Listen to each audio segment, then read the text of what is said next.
우리는 다음 주일에 행사를 하게 되지만 마틴 루터가 죽음을 무릅쓰고 또 하나님의 말씀으로 돌아가자는 그런 모토를 가지고 종교개혁을 일으킨 그 아름다운 찬양을 우리 성가대에서 찬양해 주었습니다. 진심으로 감사를 드립니다. 오늘 우리가 읽은 이 말씀은 이 사도 바울이 3년간에 걸친 제2차 전도 여행을 시작하는 장면의 말씀입니다. 사실 제2차 전도 여행은 그 출발부터 어려움이 있었지 않습니까? 그것은 우리가 지난 주일 생각한 말씀으로 이 전도 여행에 수행되는 이 수행자 문제로 바울과 바나바 사이에 큰 다툼이 일어났기 때문입니다. 하지만 그 문제가 하나님의 섭리, 즉 모든 민족, 이 모든 족속에게 복음을 전하려 하시는 하나님의 큰 뜻에는 배치되지 않았고, 비록 다툼은 있었지만 두 사람이 가진 이 변함없는 복음의 열정으로 각기 다른 동력자들을 데리고 각기 다른 지역으로 이 전도 여행을 떠나게 된 것이 제2차 전도 여행의 의미라면 의미였습니다. 바울과 바나바의 부가로 생긴 두 개의 선교팀이 더 많은 지역에서 복음을 증거하게 되었다는 것이 보이지 않는 하나님의 섭리였다는 겁니다. 그리고 이제 오늘 우리가 읽은 본문은 그렇게 우여곡절을 겪은 뒤 바울에 의해 시작된 제2차 전도 여행의 시작 부분입니다. 그런데 여러분, 오늘 우리는 이 제2차 전도 여행 중에 있는 바울을 보면서 때로 이해하기 힘든 한 장면을 보게 되는 것 같습니다. 그것은 이 바울이 정한 루스드라라고 하는 이 선교 지역으로 인해서인데요. 오늘 1절은 바울이 도착한 선교지에 대해서 이렇게 말씀하고 있습니다. 바울이 더베와 루스드라에도 이르매 거기 디모데라 하는 제자가 있으니 그 어머니는 믿는 유대 여자요 아버지는 벨라인이라. 말씀은 바울이 이르게 된 선교 지역에 대해 말씀하시는 것이 더베와 루스드라에도 이르매라고, 이 루스드라가 선교의 한 지역임을 말씀하고 있는 겁니다. 그런데 여기 이 루스드라라고 하는 지역을 선교지로 정한 것이 왜 이해하기 힘든 장면이라고 하겠습니까? 루스드라는 제1차 전도 여행 때 다녀간 지역이기 때문입니다. 물론 제2차 전도 여행의 목적이 제1차 전도 여행 때 다녀간 그 지역을 다시 한번 돌아보고자 하는 목적이 있습니다. 사도행전 15장 36절이 전하고 있듯이 제1차 전도 여행 당시 이 복음을 전한 섬으로 다시 가서 그들의 신앙 상태를 살피는 일이 제2차 전도 여행의 목적이라는 겁니다. 말씀은 이렇게 기록하고 있기 때문인데요. 며칠 후에 바울이 바나바더러 말하되 우리가 주의 말씀을 전한 각 성으로 다시 가서 형제들이 어떠한가 방문하자 하고, 제2차 전도 여행의 목적이 제1차 전도 여행 때 복음을 전한 지역을 다시금 방문하고자 한 것에 있다는 겁니다. 하지만 이 루스드라라고 하는 곳은 유대인들이 바울에게 돌을 던져서 죽음 직전에 이르기까지 고통을 준 지역입니다. 그렇지 않습니까? 혹 기억이 나십니까? 사도행전 14장 19절은 그때의 상황을 이렇게 말씀을 하시는데요. 유대인들이 안디옥과 이고니온에서 와서 우리를 충동하니 그들이 돌로 바울을 쳐서 죽은 줄을 알고 시외로 끌어내치니라. 바울은 이곳 루스드라에서 복음을 전하다 사람들에 의해 돌에 맞았고, 사람들은 돌에 맞은 바울이 죽은 줄 알고 성 밖으로 끌어다가 내치게 되었다는 겁니다. 그렇습니다. 당시 루스드라에서는 그런 일이 있었습니다. 그때 이 바울은 루스드라에서 복음을 전하던 중 나면서부터 걷지 못한 한 사람을 만나게 되었고, 그에게 구원받을 만한 믿음이 있음을 보고 예수님의 이름으로 그를 고치게 되었습니다. 그런데 그 일을 목격한 루스드라 사람들은 그렇게 이적을 행한 바울과 바나바를 향해 신들이 사람의 형상으로 우리에게 내려오셨다고 하면서 바울을 헤르메스로, 바나바를 제우스로 부르며 제사를 지내려고 한 것입니다. 하지만 그것도 잠시 안디옥과 이고니온에서 온 유대인들이 이 루스드라 사람들을 사주하여 바울과 바나바를 죄인이라 충동질하게 되자 루스드라 사람들은 지금까지의 태도를 바꾸어서 바울을 돌로 치기까지 한 겁니다. 그래서 그 일로 인해 사도행전 14장 19절이 말씀하듯이 바울은 죽음 직전에까지 이르게 되었던 겁니다. 바울에게 있어서 이 루스드라라는 곳은 기억조차 하기 싫은 장소라는 겁니다. 그런데 오늘 바울은 그런 루스드라를 다시금 방문하고 있는 겁니다.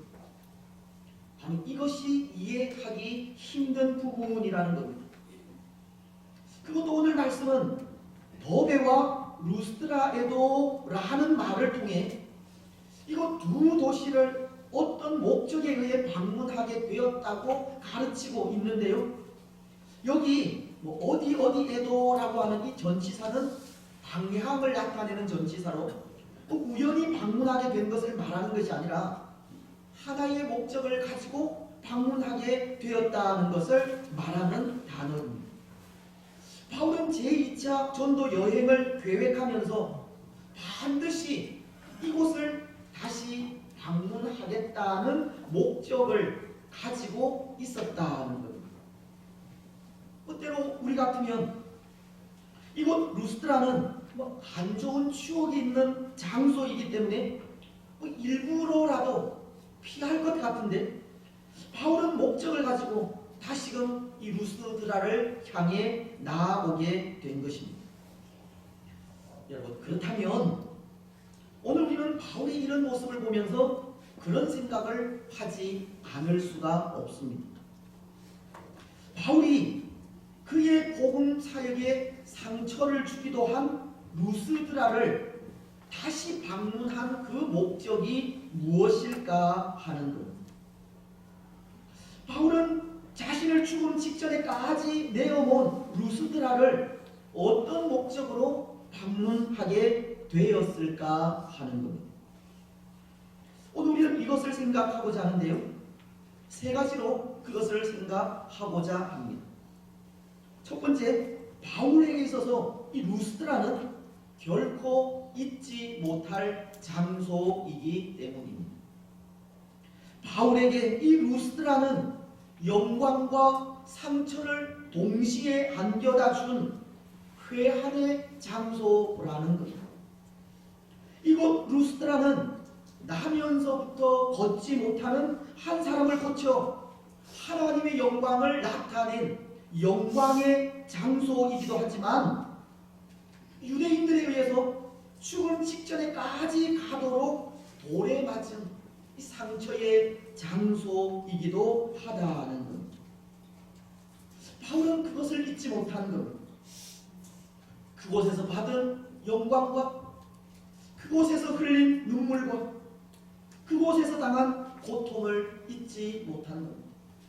더군다나 돌에 맞아 죽음 직전에까지 이르도록 복음을 전한 그곳의 사람들을 잊을 수가 없었습니다. 그래서 영광과 상처를 받기까지 이 고난 속에 세워진 교회가 어떤 모습으로 성장해 있을까?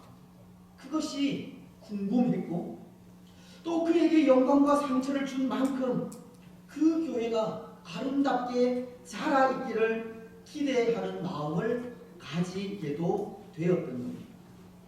바울에게 있어서 이 루스드라는 다른 지역보다 더 많은 사랑이 묻어있는 장소라는 겁니다. 그래서 그는 다시금 이곳 루스드라를 돌아보고 싶은 마음이 생기게 된 것입니다. 사랑하는 여러분, 그런 의미에서 오늘 우리에게도 바로 이런 장소가 필요하다는 생각을 해봅니다. 우리에게도 우리 신앙의 이 고향과도 같은 장소가 있어야 한다. 비록 바울에게 이 루스드라는 신앙의 고향은 아니지만 이곳은 그에게 영광과 이 상처를 가져다 준 잊지 못할 장소이듯이 우리에게도 우리 신앙에 잊지 못할 장소가 있어야 한다는 겁니다. 그래서 그곳을 떠올릴 때마다 그곳에서 받은 하나님의 사랑이 기억이 되고, 그곳을 추억할 때마다 그곳에서 느끼던 하나님의 은혜가 되새겨지며, 그곳을 생각할 때마다 그곳에서 가진 하나님을 향한 열심이 새로워지는 그런 장소가 필요하다는 겁니다. 여러분, 혹 오늘 우리에게 그런 장소가 있다면 어디입니까? 고향의 냄새가 고향을 떠올릴 때마다 풍겨나듯 하나님에 대한 사랑이 그곳을 떠올릴 때마다 느껴지는 곳, 그곳이 어디입니까? 오늘 가을이 깊어가는 이 아름다운 계절에 우리는 우리 신앙의 고향을 떠올리면서 때로 식어가는 우리의 신앙을 다시 한번 되돌아 보았으면 좋겠습니다. 우리 신앙의 고향과도 같은 곳을 생각하면서 하나님을 향한 우리의 열정이, 하나님을 향한 우리의 순수함이, 하나님을 향한 우리의 사랑이 그때와도 같이 다시금 회복이 되었으면 좋겠습니다. 여러분, 오늘 바울이 루스드라를 다시 방문하게 된 것이 그곳은 그에게 결코 잊을 수 없는 장소이기 때문입니다. 이제 두 번째, 바울이 이곳 루스드라를 방문하게 된 것은 분명한 목적이 있기 때문입니다. 그것은 그의 신실한 제자 디모데를 만나기 위해서입니다. 1절 하반절은 이렇게 말씀하시는데요.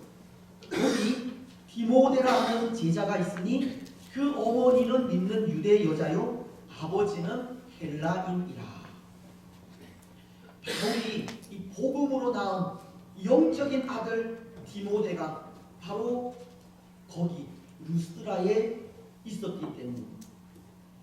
바울은 디모데를 만나기 위해 다시금 루스드라를 방문하게 되었던 겁니다. 앞서도 말씀을 드렸듯이 제2차 전도 여행의 목적이 제1차 전도 여행 당시 이 복음을 전한 지역을 다시금 돌아보기 위한 목적이 있다고 했듯이 루스드라를 방문한 목적이 루스드라 교회를 돌아보기 위한 발걸음이었고, 그가 복음으로 낳은 신실한 아들 디모데를 돌아보기 위한 발걸음이었습니다. 디모데가 믿음 안에서 어떻게 성장이 있는지를 보기 위함이었습니다. 그런데 여러분, 디모데는 어떤 모습으로 성장해 있었습니까? 그는 루스드라만이 아니라 이고니온에까지 칭찬받는 신앙인이 되어 있었습니다. 2절은 이렇게 말씀하시기 때문입니다.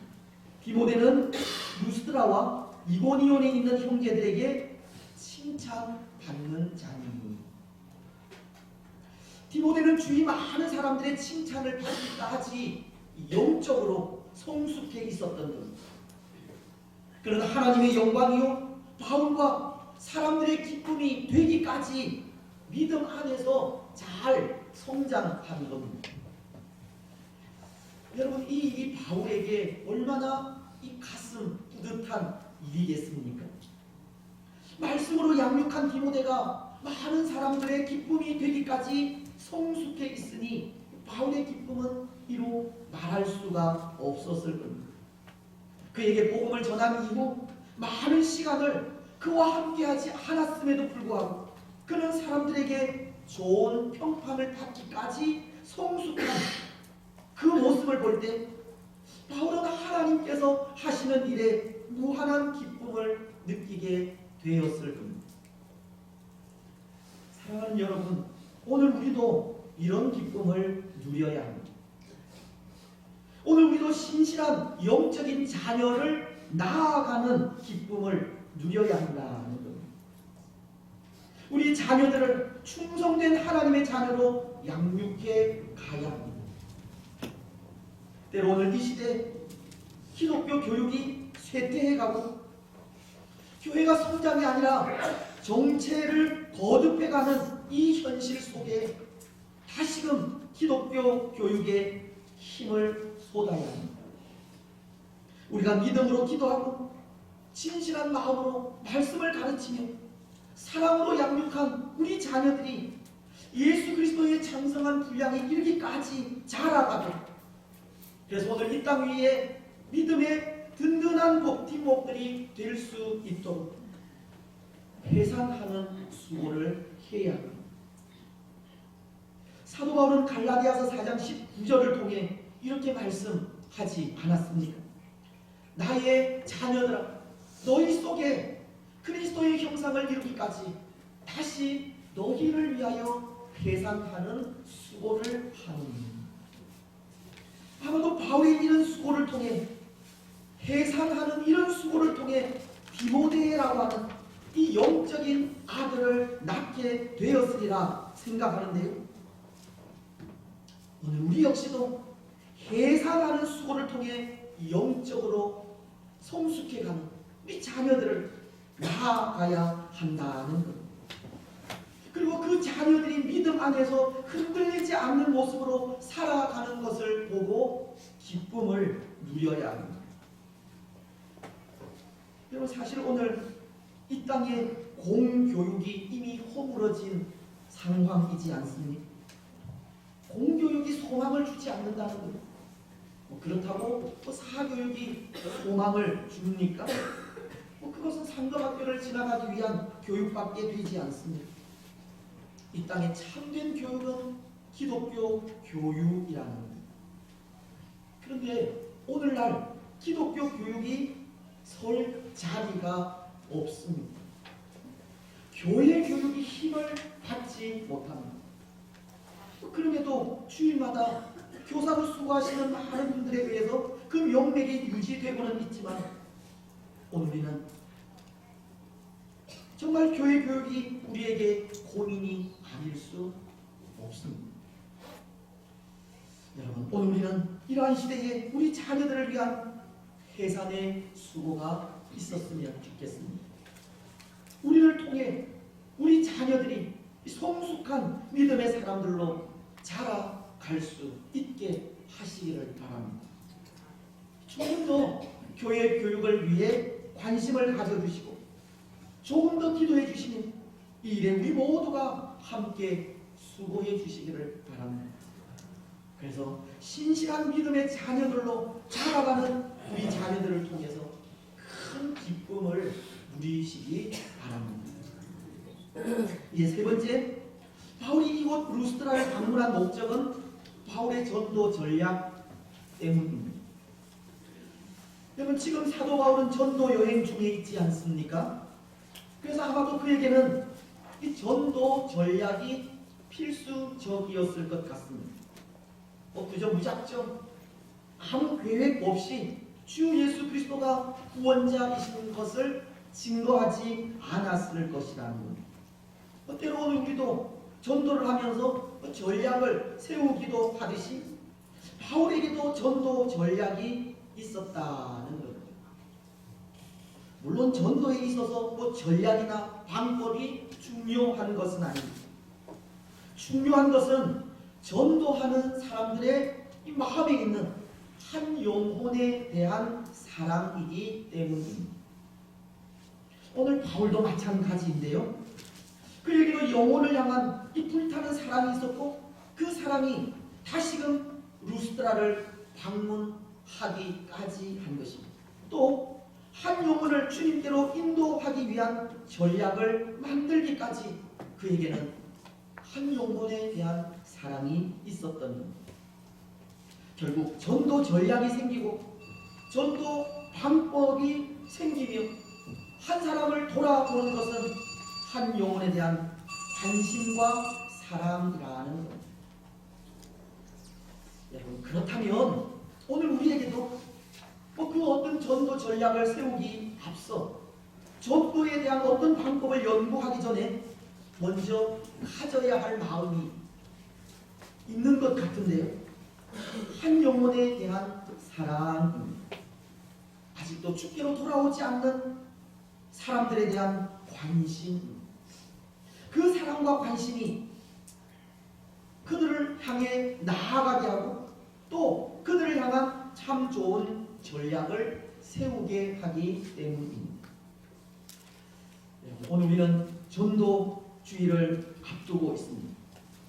한 생명 전도주의를 앞두고 먼저 우리 마음속에 한 영혼을 품고 그 사람에 대한 사랑과 관심이 충만하기를 기도하시기 바랍니다. 오늘 우리 마음속에 한 영혼에 대한 사랑이 충만하시기를 소원하시기 바랍니다. 오늘 바울도 그렇다는 겁니다. 한 영혼을 사랑하는 마음이 루스드라라고 하는 한 좋은 추억이 있는 곳으로 다시금 가게 했고 또 그에게 또 다른 전도 전략을 세우게 하는데요. 오늘 3절은 그것에 대해서 이렇게 말씀을 하고 있습니다.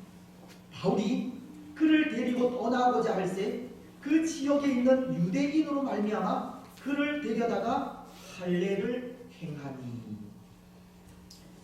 이 말씀이 무슨 말씀이냐 하면 바울이 루스드라를 방문한 목적이 그의 영적인 아들 디모데를 보기 위함인데요. 막상 디모데를 만나보니 이 디모데는 루스드라와 그 주변 지역의 사람들로부터 칭찬을 받을 정도로 성숙해 있었던 겁니다. 그래서 바울은 디모데를 이 전도 여행에 동참시키고자 하는 마음을 가지게 되었고 디모데를 전도 여행에 동참시키기에 앞서 할례를 행했다고 하는 말씀입니다. 그런데 여러분, 이 일이 무슨 전도 전략이 될 수 있겠습니까?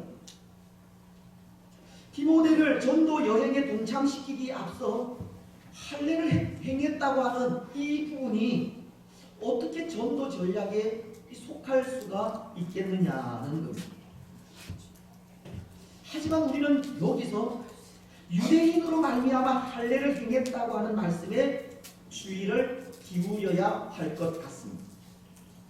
왜냐하면 사실 할례를 행한 이 일은 이 바울의 가르침과 다른 행동이기 때문입니다. 그렇지 않습니까? 바울은 이방인들이 구원을 받는데 이 할례가 필요 없다고 주장한 사람입니다. 할례 문제로 예루살렘 공의회가 모였을 때 그런 이방인들이 주께로 돌아오는 데에는 할례는 필요하지 않다고 주장을 한 것입니다. 그런데 오늘 말씀은 이전과는 다르게 이 디모데에게 할례를 행했다고 하는 겁니다.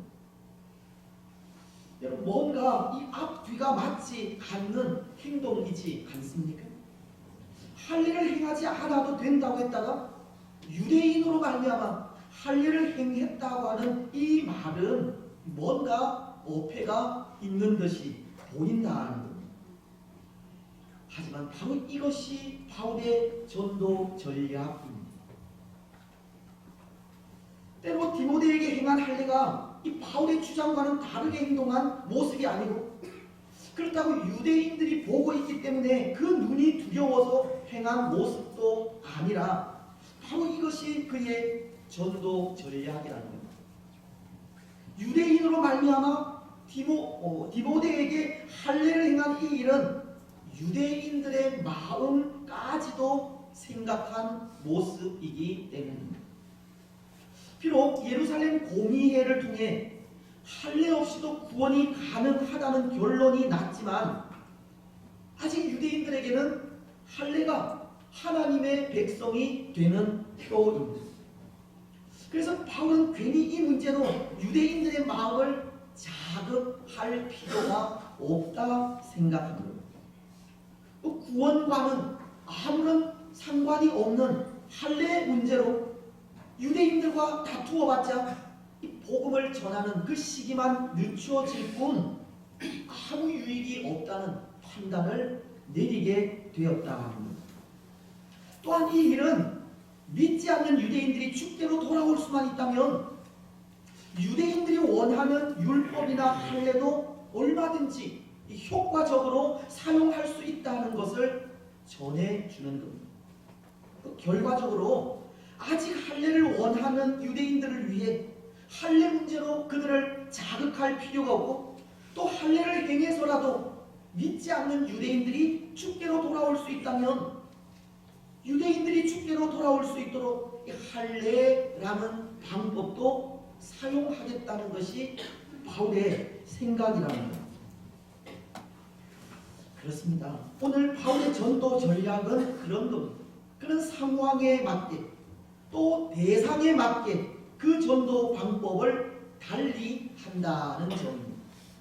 오늘 본문과도 같은 상황 속에서는 유대인들을 위해서 믿지 않는 유대인들이 주께로 돌아올 수만 있다면 비록 예루살렘 공의회에서 할례를 행하지 않아도 된다는 결정은 났지만 거기에 상관하지 않고 할례를 행함으로 유대인들의 마음을 여는 그 방법을 사용했고 또 대상에 따라서는 유대인들에게는 자신이 배웠던 율법을 통해서 지혜를 사랑한 헬라인들에게는 그들과의 토론을 통해서 복음을 전하기도 한 겁니다.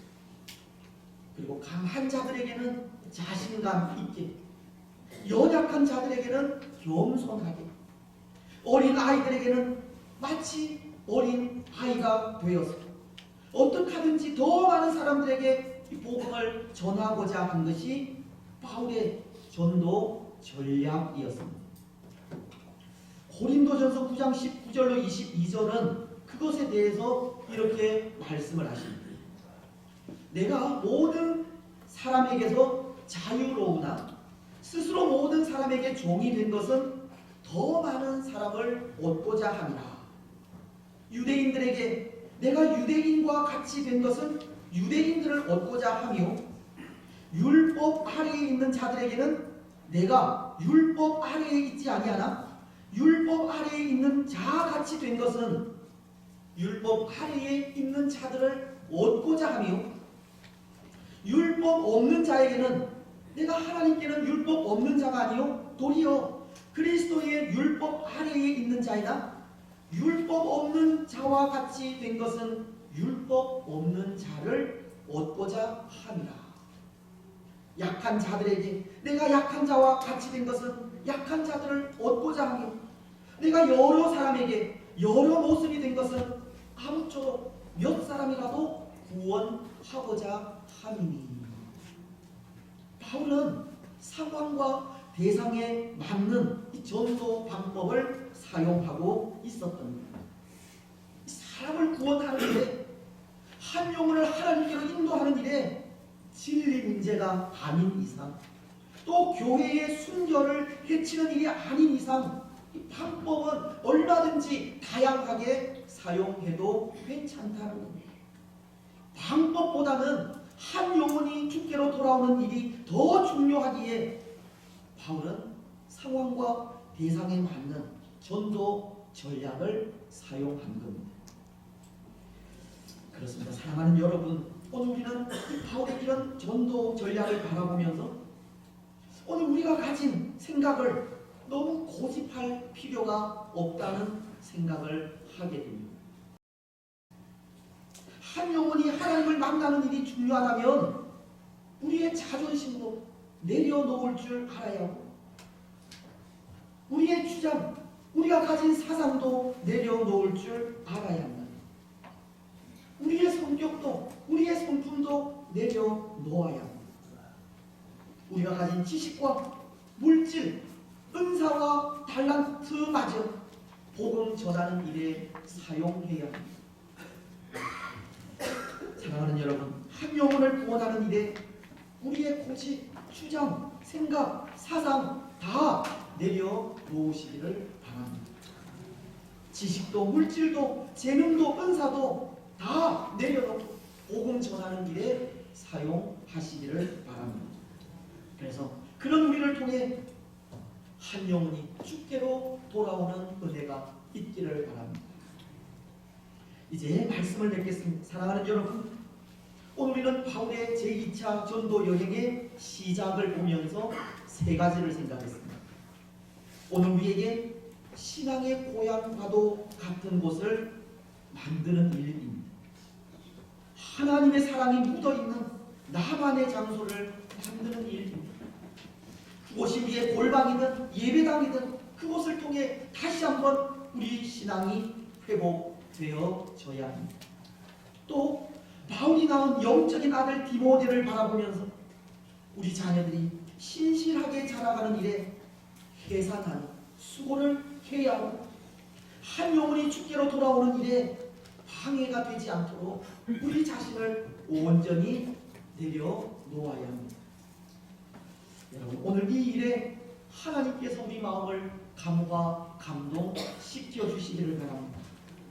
그래서 우리를 통해 더 많은 영혼들이 하나님 앞에 세워지는 복된 은혜가 있기를 주님의 이름으로 축복합니다. 492장